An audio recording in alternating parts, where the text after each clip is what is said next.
Have you ever had a dream that ended up actually happening in some respect?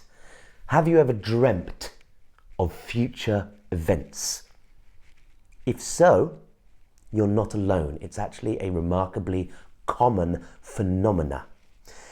Now, this is a different video to the sort of videos I normally make on mythology and storytelling. So if some algorithm has brought you here and you're screaming at your computer screen going, no, of course you can't dream about the future because science.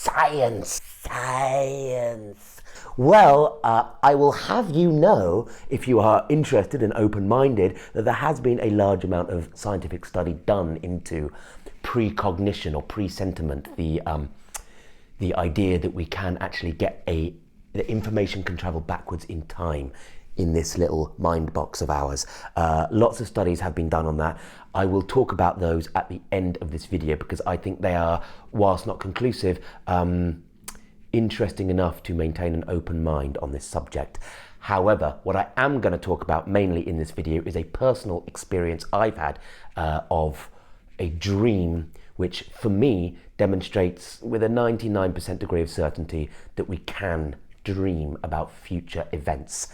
So I'm going to tell you a story about that, and then I'm going to give you a little experiment that you can do yourself if you're interested and open-minded to find out for yourself, because at the end of the day, don't take anything I say with a degree of certainty. I'm just a storyteller and a folklorist. I'm not a scientist. I'm not a wizard most of the time. So I will provide you a method in a book here to find out for yourself whether you can dream of the future. Many of you might already instinctively feel that that is a thing anyway. Before that though, why am I making this video at all? Because I'm a storyteller, I'm a folklorist, I'm a mythologist. Why am I talking about dreams? Well, I will tell you. There is a link, I promise. It's often said by storytellers and studiers of mythology that the language of myth is the same or similar to the language of dream. And that's quite obvious in fairy tale a lot of the time. They don't follow the rules of waking logic. And in a dream, you just go with that, don't you? You know, you're walking down the street and then suddenly you're not walking down the street, you're walking underground, or you've got a hat made of biscuits, or I don't know. It's very, very odd. And that same suspension of normal waking logic is also the space we're at in a lot of myth and fairy tale. In Jungian terms, we might say that myths emerge out of the collective unconscious. That's a very Jungian phrase, and that's also the same place that dreams emerge out of. An imaginary realm, a realm inside all of us of deep archetypes and symbols and things of that nature. Some writers call this the underworld. So, dream and the underworld. Suffice to say that I'm not talking about regular day-to-day dreaming here, what's sometimes called daily residue by lucid dreamers, not the nonsense that comprises most of our dreams, but big dreams. And we've all had those dreams that feel meaningful in some way. So, a dream I had some more than 20 years ago, which got me really interested in this idea of presentience in dreams. This was a big dream, and I'm going to tell you about it now. So yeah, I was about 16 or 17. I was still at school. This is over 20 years ago now, and I had been given a writing assignment by my English teacher. We all had to write about whatever the hell we wanted, which, if any of your writers will know, that's actually quite a difficult task. Normally it's good to have something to write around, but no, we could write about anything. And I was staring at this blank piece of paper for a few days. Couldn't think of anything to write. Then one night, I had a very, very strange dream. In that dream, I was standing on top of the World Trade Center, where I'd been with my mum a few years earlier when I was about 12 years old. And the image in that dream was the same as I remembered it from my actual visit to the physical World Trade Center when it was still there. So a lot of that was the same, and I was up on the viewing platform that if any of you went up the World Trade Center when it was still there will remember there's a sort of viewing platform and sort of fences and there's a few layers to it. And it wasn't exactly like it was in real life. It was a bit different because I was actually able to peer over the edge, which you can't really, I don't remember you can actually do. So in this dream, I'm on top of the World Trade Center and all the world is very, very, you can hear the hum of the city far below. And then there's a crackle in the air in the dream.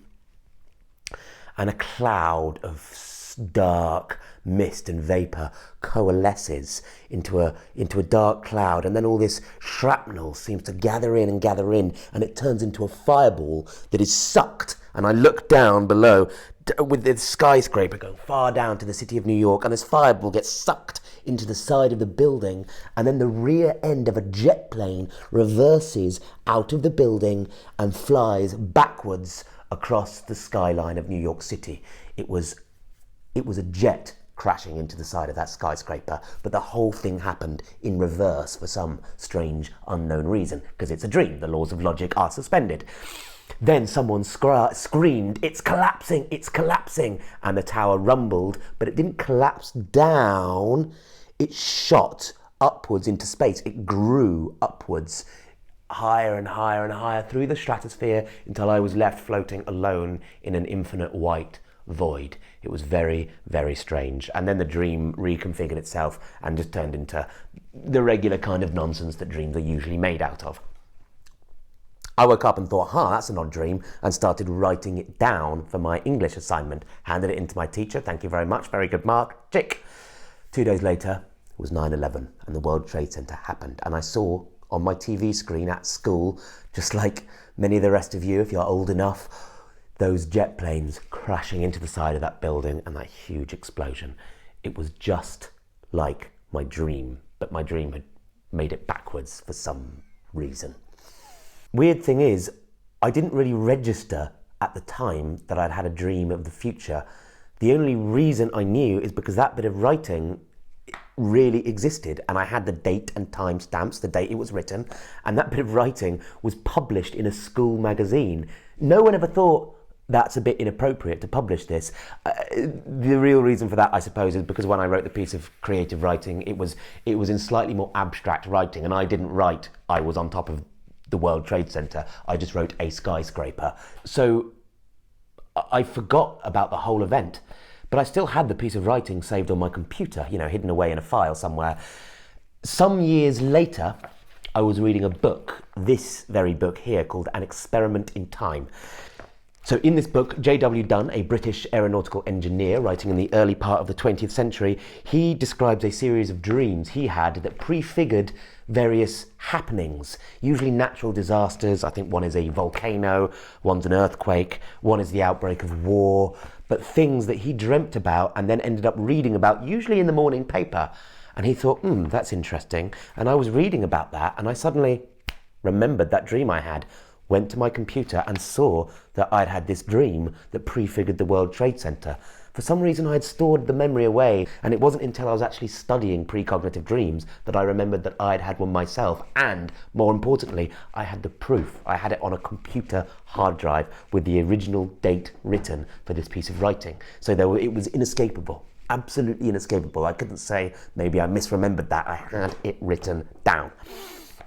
Now, that blew my mind open, and I got really, really interested in the subject of precognition in dreams. Luckily, there's an experiment in time that J.W. Dunne describes in this book, which you can carry out yourself. And if you're interested in this, I really encourage you to try it. It's basically this. You keep a dream journal. Simple as that.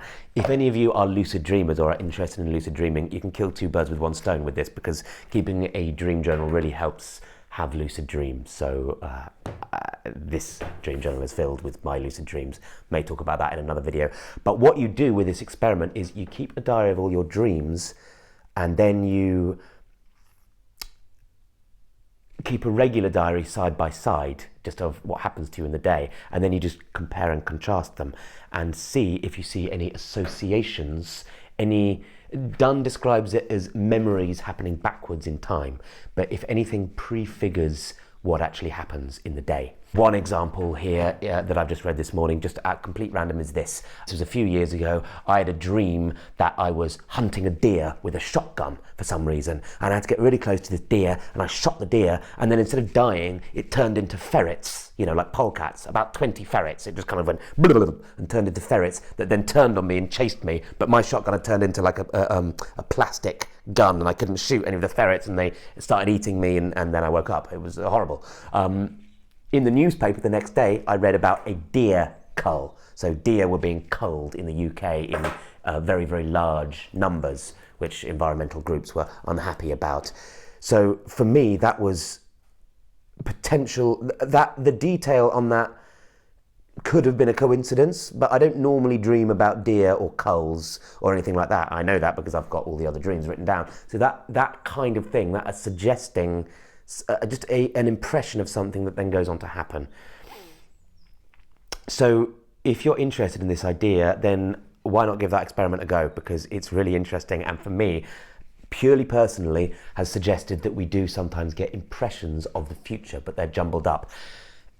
Dunne has a theory about why this is, which is quite interesting. He suggests because time is only experienced in a linear fashion, A to B, in an arrow going from past to future, by this sort of conscious, by our brains essentially, but in reality time is a ever-present eternal thing, and sometimes when we're dreaming we sort of gain access to that more universal view of time, so we can get impressions from the past and future, whereas in this in our wakeful life we can only get impressions from the past because the future hasn't happened yet.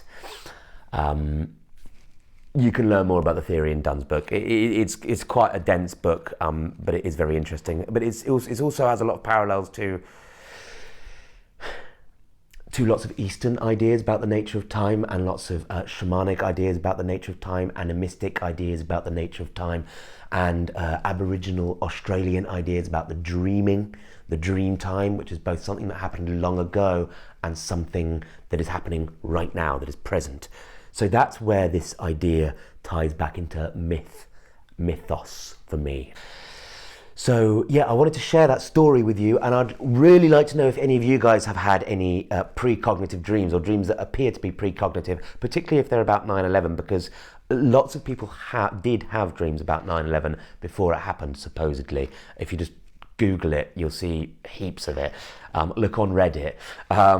So if you've had a dream like that, let me know in the comments, please. I'll be really interested, because I think this is something that isn't being talked about, because there's a certain taboo about talking about it in the scientific mainstream. So I'm going to talk about that a little bit now. Lots of people talk about taboos in science. There are lots of them, and a lot of them are around ideas around psi or parapsychology, you know, ideas about ESP or telepathy. It's looked at as a big no-no in science. And if you've got that far in this far in this video and you are of that view, well done. Thank you for hearing me out. I suspect you probably haven't, because normally the argument goes there's no point researching this because we know it's not possible, which is the absolute antipathy of the scientific method. Obviously, you don't start from a view of already deciding what's true before you look at the evidence, or deciding you don't need to look at the evidence because you know it's not true. That's religious dogma. Speaking of dogma, that's my dog. That's religious thinking, not scientific thinking. So, if you are interested in this idea, why not look at some of the experiments done on it? The main guy in this field is a guy called Dean Radin, who you may have heard of, who's done a large amount of experiments on precognition and presentiment and spooky action at a distance, to use Einstein's term. One really interesting experiment that Dean Radin has done on presentiment, feeling the future, involves, in a nutshell, showing to people a series of images that are either violent and dramatic or calm. The violent and dramatic ones obviously create sensory impressions that can be measured. Electrical fear responses in the brain, increased sweat production, increased heart rate. So these subjects are wired up, and they're shown these images that are either calm or aggressive and horrific, and their body reacts accordingly. Nothing to do with what they think about them, it's just the body's reaction. Thing is, when you look at the data, and this experiment was repeated many times, when you look at the data, the fear reaction happens slightly before the subject is shown the card, slightly before, which suggests that the body, the conscious entity knew what was going to be shown them slightly before they were shown the card. And this experiment has repeated, it's been peer reviewed, it's there, go and look at it. The only answer to this experiment that skeptics have, if they bother to look at it, is it must be fraudulent. He must have cherry-picked the data, the methodology must be wrong. Fine, it could be, that's why it's not proof to me, but be honest with yourself. If the only reason you're saying it must be fraudulent, or the data must be cherry-picked, or the methodology must be inaccurate, is because you know that presentiment isn't a thing, that's not scientific. You've got to look at the data objectively.